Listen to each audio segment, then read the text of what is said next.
temperatures at best between 3 and 7 degrees. It stays chilly during the weekend.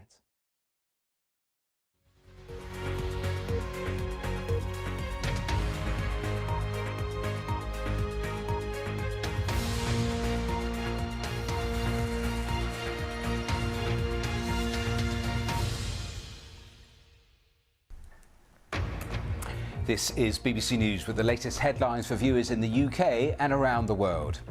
The UK and EU get ready for a new chapter in their relationship as the clock ticks down to the post-Brexit era.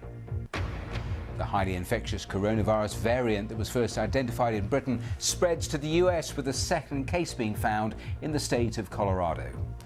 We'll hear from the governor of Colorado about what he intends to do to stop the spread of the virus. Also on the programme.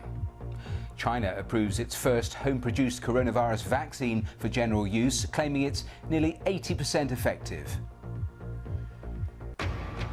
And goodbye 2020, hello 2021. Wuhan in China welcomes the new year with a mass street party.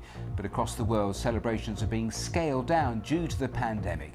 We'll find out how different countries are welcoming in 2021.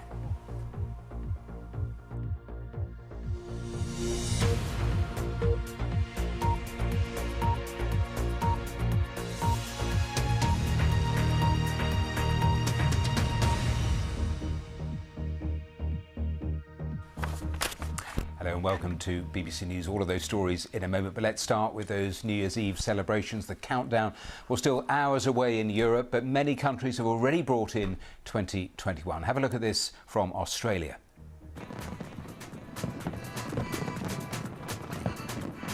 Well, the Sydney fireworks were as spectacular as ever this year, but were shortened to just a few minutes due to the coronavirus restrictions in place.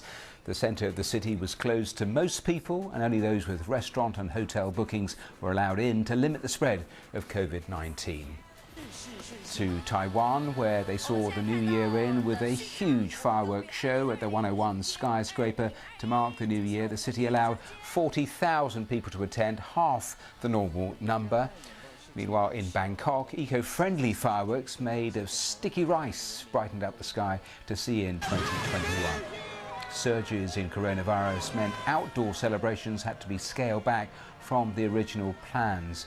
And let me show you pictures from Wuhan, the capital of Hubei province in China, where they've been celebrating the new year exactly a year after the city reported an unknown pneumonia outbreak to the World Health Organization that was later named COVID-19, and an extraordinarily strict lockdown they had in Wuhan. But the pictures in the last hour or so, with huge numbers of people gathering right there in the city centre, wearing masks, but they of course not reported any cases locally since I think back in May, so they've successfully navigated COVID-19, and that's the reason so many people out in the numbers. And such a contrast, these pictures, with what we've been seeing in Europe. We saw the bells ringing out in Stockholm an hour or so ago for people lost due to this pandemic, and huge restrictions in place in so many European capitals as these the scenes in Wuhan.